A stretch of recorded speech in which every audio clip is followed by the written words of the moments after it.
Lira, Mahal. Ano po? kumakain ka ba?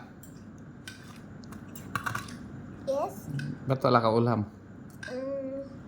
Kumame na pangbili ng ramen. Pinambili ni mami ng ramen, yung pambili mo ng ulam. Kaya wala ka ng ulam ngayon. Eh, di ba nagluto ka ng egg kanina? Saan na yung egg na yan? Ay, ubos it. So, inubos mo muna yung ulam mo bago yung rice. Ang galing, no? O, hingi ka ng ulam kay mami. Mami, hingi for fish. Goldfish. Yan. O, eto na lang ulam mo, mango.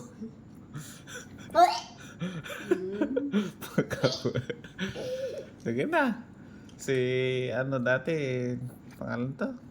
Kasi mami mo, mahilig mag-ulam ng ganyan eh. Mango. Yeah. May goldfish pa dyan, mami. Tayan, ano ba yung goldfish? O, ito na lang ulamin mo. Ano ba to? Eh, mga ano na to eh. Tinikan na to eh. Puro tinik. Pinagtinikan, tapos pritong talong na ano. Si Kailan pa Mami na yun. naprito? Si Mami yun. Si mami nag-ubos. Bakit naman kasi inubos ni mami, no? Paano yan? Anong ulamin mo ngayon? You? Anong And you? the fresh air? And the fresh air.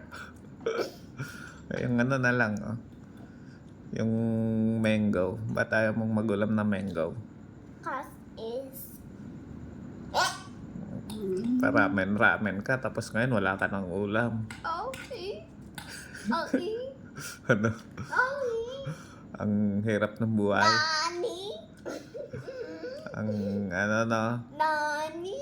Life is like a rock.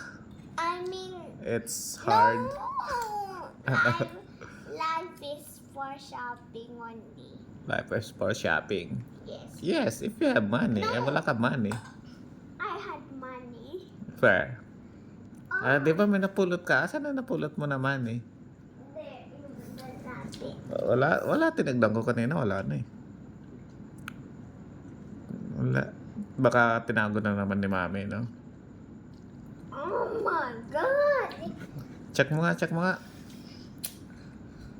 It's right here lang po. Tingin ako.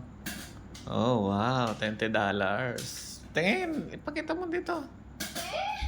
But you put it back as you asked to.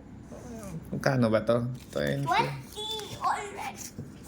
My God! Ayaw niya pa pulutin eh. $20. Sabi ko, uy, may $20. Pulutin mo. Dapat ito yung pinambili mo ng ulam mo.